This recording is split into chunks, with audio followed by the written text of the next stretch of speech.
Each September, awareness, equality, and inclusivity is promoted through the recognition of Deaf Awareness Month. Throughout September, awareness on deaf language, community, and culture is raised on a global level, but many at OU are bringing deaf awareness to a local level. So today we are here tabling in support of Deaf Awareness Month, and we are just trying to spread the word of deaf culture and the deaf community. So we're handing out flyers today, and we are also displaying 4 different posters that were created by students in the deaf culture course here at Ohio University. The tabling event hosted on September 26th provided an opportunity for students and faculty of the College of Health Sciences and Professions to share information on deaf culture to all who stopped by. So in the past, we've just done social media efforts to spread the word about this, and we've actually mostly focused on World Hearing Day, which is in March. So we thought this would be an opportunity to have an event in the fall and an event in the spring as well. The tabling event provided a place for students and staff to interact, including Professor Lori Woods, who is a full-time deaf employee at OU. Although she teaches many ASL classes, Woods is always looking to educate on communicating with deaf people. So here are some important things for you to know. If I'm walking and somebody else is walking toward me, it's really important to make eye contact with deaf people.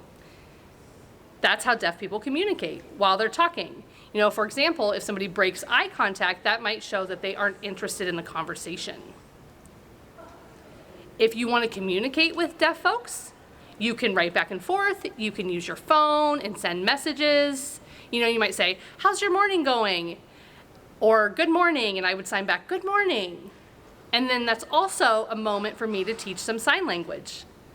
There are many folks here in this building who are very motivated to learn sign language. So again, if you're communicating and you don't know sign language, you can write back and forth or you can text. Lighting is very important.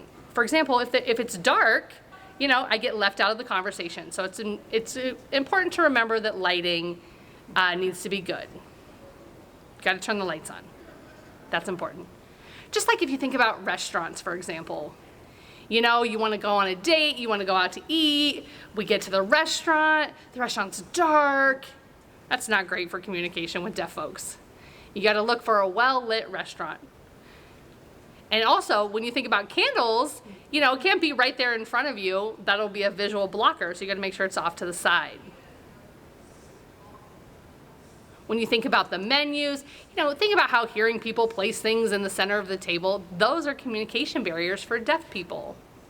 You know, the ketchup, the mustard, the salt, the pepper, all those things are always in the middle of the table. You got to move those out of the way so that you can conversate with each other. I think that's really important to think about when you think about Deaf Awareness Month. Learning about how to interact with deaf people, along with deaf culture and community, extends way past the month of September and into the classroom. The School of Communication Sciences and Disorders recently introduced a new certificate program. It's called the Professional Deaf Resource Liaison Certificate. So this certificate allows you to learn more about the language, but also the community and culture, and the development of American Sign Language. Despite being a new certificate offering, students are already sharing positive feedback. So I decided to get the certificate when they created it because I had already taken, I think, about half of the ASL classes that are required, and then I saw, or I'd heard from my professors a lot about how important ASL is for deaf children to become literate, and as someone who wants to become a librarian, like, literacy and helping people enjoy reading in general is something I'm passionate about, so I think that I will use a certificate to help connect with those deaf patrons. In addition to the certificate program and many classes offered, there are also clubs working to raise awareness all year long, one of which being the ASL Club. We meet every other Tuesday here in Grover West 126 from 7 to around 8-ish, so you should come check us out. We do a lot of fun stuff with ASL, and you can have no knowledge of ASL and still have a lot of fun, or you can know a lot and have a lot of fun. So, from classes to clubs and awareness events, there certainly is no shortage of education on deaf culture. For The Post, I'm Cole Patterson.